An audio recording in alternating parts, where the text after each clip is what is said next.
the general pattern of behavior was well known.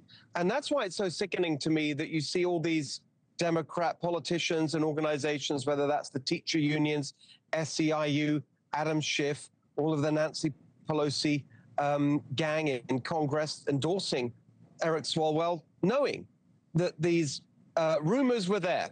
Again, I'm not saying that they knew the specifics. I'm not aware of that at all, and I don't suppose they were. But the pattern of behavior was an open secret in California, apparently on Capitol Hill as well, and they endorsed him anyway. They've obviously faced a lot of criticism, and not just from you for not saying something sooner or doing something sooner, but what should they have done given that none of these women were yet making any of these allegations? Look, that's for them to have considered. I mean, this to me reflects the kind of arrogance you get after what we have now in California, which is 16 years of one-party rule where Democrats run everything. They control all the statewide offices. They have a 2/3 majority in the legislature, the Supreme Court, 6-1, all the big cities and the counties.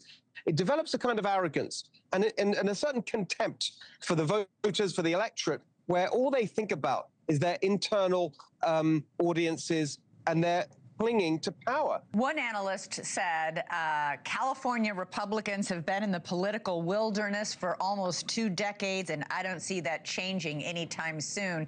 It's an uphill battle. You recently got President Trump's endorsement. You say you didn't ask for it, but you welcome it. Are you concerned that his endorsement might actually hurt your campaign, given Trump's approval rating in California is just 26%?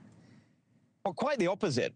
If you look at a midterm election, every political expert will tell you that it's all about turnout. It's about who can get their voters out. So the starting point to winning a governing coalition, a majority in California, is a really big Republican turnout.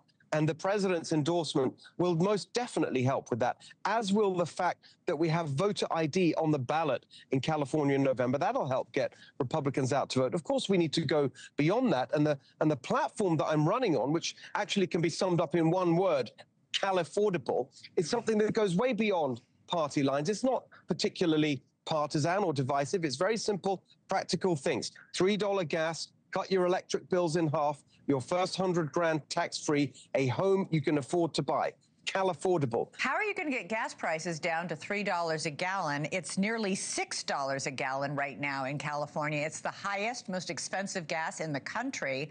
And, yes. And obviously, the current war in Iran has a lot to do with that, but also the state imposes lots of taxes on gas, and the crude oil is all imported. How would you change all that, and could you change it all quickly enough to get results?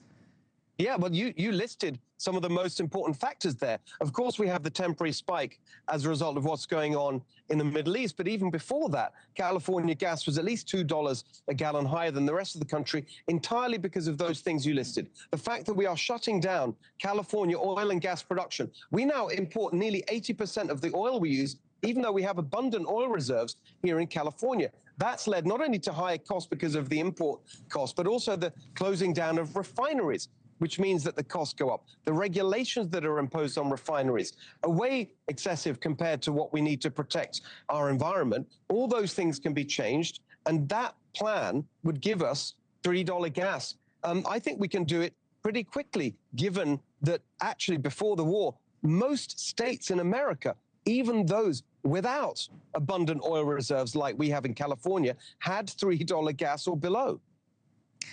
You listed a bunch of issues that you hope to address, but the homelessness crisis in California is particularly staggering. You have 28% of the nation's homeless in California. Most of them live in tents or encampments on the street. California has spent nearly $10 billion in the last 3 years, billion with a B, to fix this. Nothing seems to be working, although it has marginally improved just a few months ago, according to Governor Gavin Newsom. Well, I'm afraid those numbers are wrong in both directions. If you look at the state auditor's report, they found $24 billion of homelessness spending that couldn't be accounted for. In terms of the reduction in homelessness that Gavin Newsom touts, that's a very impartial count, as independent observers have pointed out. And the fact is that you've got this absolute crisis that's gone on for years and years and years that shames us as a state. Thank you for watching. Subscribe below and download our NewsNation app right now on your phone, and you will get fact-based, unbiased news for all Americans.